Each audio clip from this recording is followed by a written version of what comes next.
శ్రీమతి నమః. శ్యామలా నవరాత్రులు వస్తున్నాయి కదా, అందరూ చేసుకోవచ్చా, నియమాలు ఏంటి అని చెప్పి నన్ను చాలా మంది అడుగుతున్నారు. శ్యామలా నవరాత్రులు అలాగే వారాహి అమ్మ నవరాత్రులు ఈ రెండిటిని గుప్త నవరాత్రులు అంటారనమాట. సామాన్యంగా అందరూ చేసేవి ఆశ్వేజ నవరాత్రులే. ఆశ్వేజ మాసంలో వస్తుంది కదా మనకి దసరా, అవి చేస్తాము. మళ్ళీ వసంత నవరాత్రులు కూడా చేస్తాం. ఆ రెండు నవరాత్రులు చేస్తే మనకి సంవత్సరానికి సరిపడా బ్యాటరీ ఛార్జ్ అయిపోతుంది అనమాట. మరి ఈ మధ్య కాలంలో శ్యామలా నవరాత్రులు, వారాహి నవరాత్రులు కూడా చేస్తున్నారు కదా, అసలు ఎలా చేయాలి ఇవన్నీ ఈ వీడియోలోనే తెలుసుకుందాం. తెలుసుకునే ముందు ఒక కథని తెలుసుకుందాం. ఒకానొకప్పుడు ఒక రాజుగారు ఉండేవారు. ఆ రాజుగారు గొప్ప విద్యావంతుడు. తన కూతుర్ని కూడా అంత గొప్ప విద్యావతిని చేశారనమాట. కూతురి పేరు కూడా విద్యావతే. ఆయన ఆస్థానంలో ఎంతో మంది పండితులు ఉండేవారు. కూతురికేమో వివాహం చెయ్యాలని అనుకుంటారు. ఆ కూతురు అంటే ఆ సభలో ఉన్న పండితుడికి చాలా ఇష్టం అనమాట. వివాహం చేసుకోవాలని అని చెప్పి అనుకుంటారు. కానీ రాజుని ఎలా అడుగుతారు? అడిగే ధైర్యం చేయలేక అలా ఊరుకుండి పోతారు.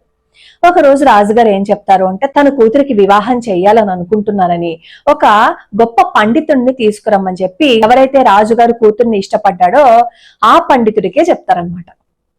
ఆ పండితుడికి కోపం వస్తుంది. నేను చేసుకోవాలనుకున్నాను వివాహం, నాకంటే గొప్ప పండితుడు ఇంకెక్కడైనా దొరుకుతాడా? ఎదురుగుండా నేను కనిపిస్తే నేను గొప్ప పండితుడిగా అనిపించలేదా అని అనుకుంటాడు.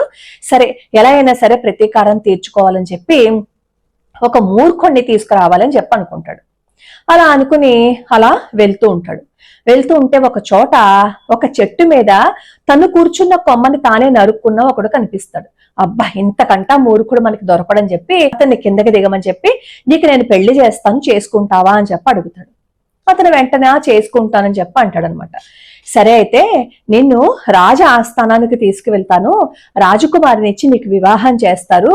అక్కడ ఎవరు నిన్ను ఏ ప్రశ్నలు అడిగినా, కొన్ని ప్రశ్నలకేమో నవ్వు, కొన్ని ప్రశ్నలకేమో ఏడుస్తూ ఉండు, కొన్ని ప్రశ్నలకేమో సైగల ద్వారా నువ్వు సమాధానం చెప్పు, మిగతాదంతా నేను చూసుకుంటాను.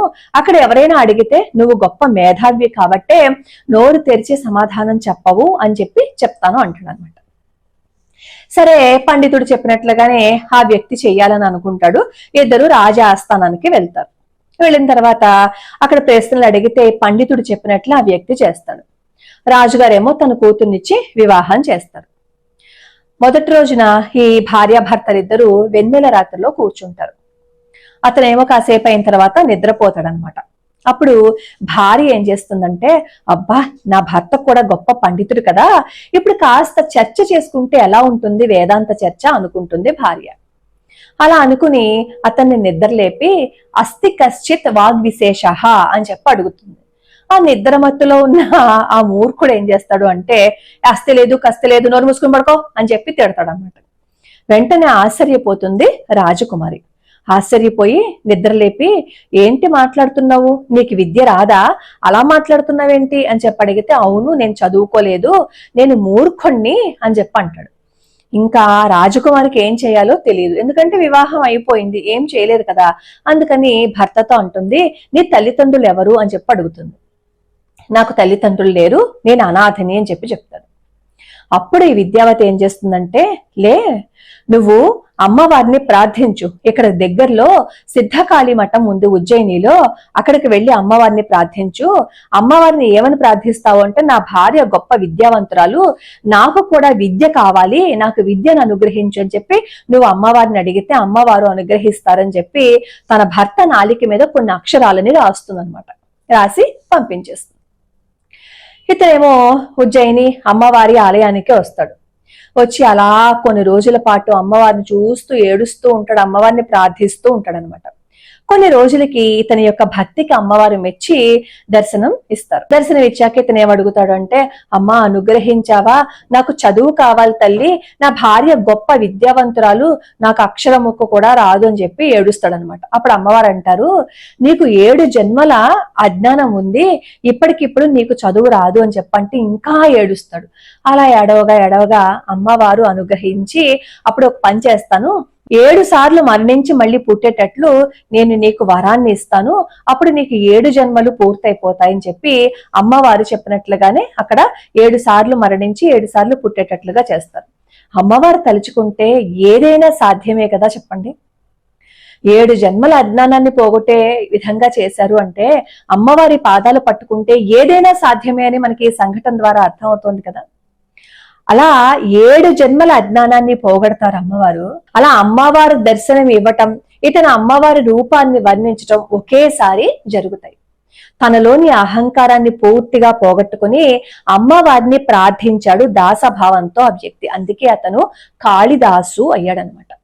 అమ్మవారిని ఏ రూపంలో చూడాలి అని అనుకుంటామో ఆ రూపంలో అమ్మవారు మనకి దర్శనం ఇవ్వరు. మనల్ని ఏ రూపంలో అమ్మవారు అనుగ్రహించాలి అని అనుకుంటారో ఆ రూపంలో మాత్రమే మనకి దర్శనం ఇస్తారనమాట. అక్కడ కాళిదాసుని విద్యాది దేవతగా అనుగ్రహించాలి అని అనుకున్నారు కాబట్టి అమ్మవారు ముందుగా ఆయనకి ఏ రూపంలో కనిపిస్తారు అంటే మనకి శ్యామలా దండకంలో వస్తుంది కదా. చతుర్భుజే చంద్ర కళావతంసే కుచోన్నతే కుంకుమరాగ సోనే పుండ్రేక్షు పాశాంకుశ పుష్పబాణ హస్తే నమస్తే జగదేక మాత. అలా దర్శనమిస్తారు. అలా దర్శనమిచ్చి అమ్మవారు ఈయనకి ఏ విధంగా అనుగ్రహించారు అంటే శ్యామలా దండకంలోనే ఉంటుంది కదా. మాణిక్య వీణాముపలాలయంతీం మదాలసాం మంజుల వాగ్విలాసాం మాహేంద్ర నీలద్యుతి కోమలాంగీం మాతంగ కన్యాం మనసా స్మరామి. అలా అమ్మవారి అనుగ్రహం ఈ కాళిదాసుకి లభించింది అన్నమాట. తను ఏదైతే అనుకున్నాడో అది సాధించటం కోసం తనలో ఉన్న అన్నింటినీ పక్కన పెట్టి అమ్మవారి పాదాలు పట్టుకున్నాడు కాబట్టే అమ్మవారి అనుగ్రహం ఆ కాళిదాసుకి లభించింది. మనం కూడా అమ్మవారి పాదాలు అలా పట్టుకుంటే అమ్మవారి అనుగ్రహం ఉంటుంది. అయితే రాజశ్యామల అమ్మవారి హోమం చేస్తారు. ఈ రాజశ్యామల అమ్మవారి హోమం ఎవరు చేయించుకుంటారో తెలుసా? ఉద్యోగంలో ఏవైనా ఇబ్బందులు ఉంటే రాజశ్యామల అమ్మవారి హోమం చేయించుకున్నట్లయితే ఆ ఇబ్బందుల నుంచి బయటపడిపోతారు. సమస్త శబ్ద బీజము ప్రకృతి నుంచి వస్తుంది. మనం మాట్లాడే మాట మన ముఖం నుంచి వస్తుంది అని అనుకుంటాం. కానీ మనం మాట్లాడే ప్రతి మాట నాభి నుంచి బయలుదేరుతుంది. బయలుదేరి అనేక అవయవాల మీద ఒత్తిడి ద్వారా ఈ ముఖ యంత్రం నుంచి బయటికి వస్తుందన్నమాట వాక్కు. విద్యాది దేవత అయిన సరస్వతి ప్రవాహమూర్తి. అలా అమ్మవారు నిరంతరము ప్రవహిస్తూనే ఉంటారు. ఒక మాటలో చెప్పాలి అంటే నాభి స్థానంలో పుట్టే ఈ శబ్దం ఏదైతే ఉందో అది వీణ రూపంలో ఉన్న వెన్నుపూస ద్వారా ప్రయాణించి ముఖ యంత్రం నుంచి బయటికి వస్తుందన్నమాట. శ్యామల అమ్మవారిని నిత్యం ఎవరైతే ధ్యానిస్తారో మందమతులు కూడా మహా విద్యావంతులు అవుతారు అనటానికి మనకి ఈ కాళిదాసు చరిత్రే ఒక ఉదాహరణ. ఎవరైతే నిత్యం శ్యామలా దండకాన్ని చేస్తారో వాళ్ళకి ప్రాణాయామం చేసిన ఫలితం కూడా వస్తుంది అని చెప్తారు. అంటే ఇటు ఆరోగ్యము బాగుంటుంది, ఇటు చదువు కూడా బాగుంటుంది. అయితే ఈ శ్యామలా నవరాత్రులు గాని వారాహి నవరాత్రులు గాని గుప్త నవరాత్రులు అని చెప్తారు. అందరూ చేయరు, కానీ మీరు ఇంట్లో చేసుకోవాలి అని అనుకుంటే మీరు ప్రత్యేకంగా శ్యామల అమ్మవారి ఫోటో పెట్టుకుని ప్రతిరోజు శ్యామలా దండకము చదువుకోవచ్చు, శ్యామలా నామములు కూడా చదువుకోవచ్చు. కానీ ఈ 9 రోజులు 9 రూపాలు వేస్తూ ఉంటారు. అలా కొన్ని పద్ధతుల ద్వారా మాత్రం చెయ్యడానికి ప్రయత్నించకండి. మామూలుగా ప్రతిరోజు ఈ శ్యామలా నవరాత్రులు 9 రోజులు మీరేమో శ్యామలా దండకం చదువుకోవచ్చు, ఎటువంటి అభ్యంతరము లేదు. మరి నివేదన ఏం పెట్టాలి? చక్కగా పాయసాన్నాన్ని అమ్మవారికి నివేదన చేయండి. లేదు అంటే మీకు ఏదైతే నివేదనగా సమర్పణ చేసుకోవాలని అనుకుంటున్నారో అదే సమర్పణ చేయండి. అమ్మ వాక్కుకి అధిదేవత. రాజశ్యామల అమ్మవారినే మాతంగి అమ్మవారని పిలుస్తారు. ఈ మాతంగి అమ్మవారు ప్రకృతితో కనెక్ట్ అయ్యి ఉంటారనమాట. మనం ప్రకృతిని ఆరాధిస్తున్నాము అని అనుకోండి, శ్యామల అమ్మవారిని ఆరాధించినట్లు అనమాట. ప్రకృతికి విఘాతం కలిగించకుండా ఉన్నాము అని అనుకోండి, శ్యామల అమ్మవారి యొక్క అనుగ్రహం మన మీద ఉంటుంది. ఈ 9 రోజులు మాత్రమే శ్యామల అమ్మవారి నవరాత్రులు చేయటం కాదు, ప్రతిరోజు శ్యామల అమ్మవారిని ఆరాధిస్తున్నాము అని అనుకుంటూ ప్రకృతిని ఆరాధిస్తూ ప్రకృతికి చేటు చేయకుండా ఉంటే మనకి శ్యామల అమ్మవారి యొక్క అనుగ్రహం ఉంటుంది. అది ఎప్పుడు మీరు మర్చిపోకండి.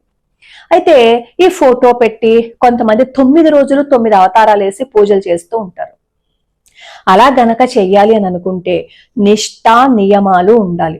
ముఖ్యంగా ఏ పూజ చేసినా ఏ వ్రతం చేసినా అంటూ ముట్టు ఇంట్లో కలిపేసుకుంటున్న వాళ్ళు మాత్రం ఇలా పూజలు అవి చేయటానికి ప్రయత్నించకండి. అలా అంటే వెంటనే అంటారు, మరి ఎలా కుదురుతుందండి, మమ్మల్ని పూజకు దూరం చేసేస్తారా అని అడుగుతారు.